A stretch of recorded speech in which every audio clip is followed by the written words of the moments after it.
All right, welcome to The Explainer. Today, we're diving into a real head-scratcher in the crypto market, and we're going to use some fantastic analysis to figure out what's really up with Bitcoin's price. I mean, you look around and all the news seems great, right? We've got ETFs, big companies are jumping in, but Bitcoin's price? It's been struggling, facing this continuous downward pressure. So what gives? Well, to figure this out, we're going to lean on some great analysis from Chris Kuiper over at Fidelity Digital Assets. And he says the answer comes down to one pretty simple question. Who's doing the selling? So let's get right to it. According to Fidelity's research, who's behind all this selling pressure? And the answer might not be who you think. The research points straight to one group, the long-term holders. Yeah, the OGs, the people who've been in the game for a while, not the new folks. Okay, but how do they know that? Is it just a hunch? Nope. There's a really clear clue buried in the on-chain data that tells the whole story. Let's dig in.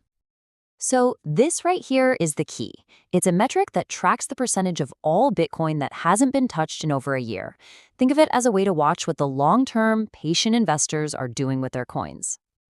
And this is where things get super interesting.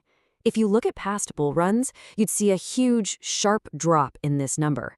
Why? Because long-term holders were cashing out big time as prices soared. But this time, look at that.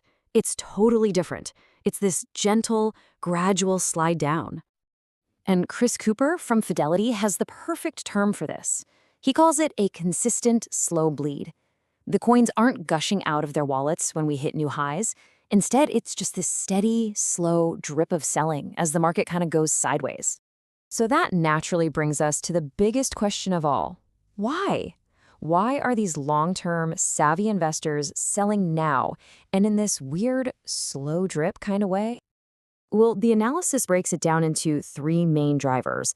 And it's not just one thing, but a combination of psychology and some pretty practical reasons all hitting at once. First on the list, just plain old psychological fatigue.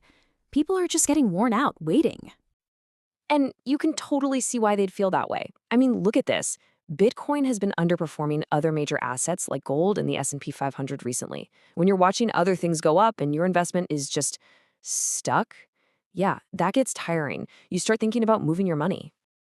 All right, reason number two is all about expectations and disappointment. The calendar just didn't play out the way a lot of people thought it would. You see, historically, October and November are huge months for Bitcoin. They call it Uptober for a reason. So a lot of these long-term holders were probably thinking, okay, I'll wait for that classic end-of-year pump and sell then. But that rally never really showed up. So instead of waiting, they just decided to sell anyway. And the third and final reason is super practical.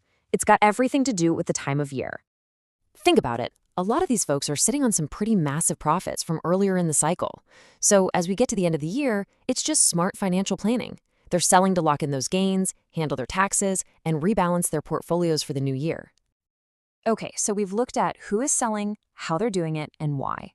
So what's the big takeaway from all of this Fidelity research? What this all points to is this really clear split, this divergence. On one side, you've got all this positive news. The fundamentals look solid. But on the other side, the price is just meh. It's sluggish. And the big idea here is that this gap isn't some random market mystery. It's being caused by something very specific, that slow bleed of selling we talked about, driven by the psychology of these long-term holders. And that really leaves us with the million-dollar question, doesn't it? You've got strong fundamentals pulling in one direction, but this key group of investors is steadily selling in the other. How long can that tug of war last?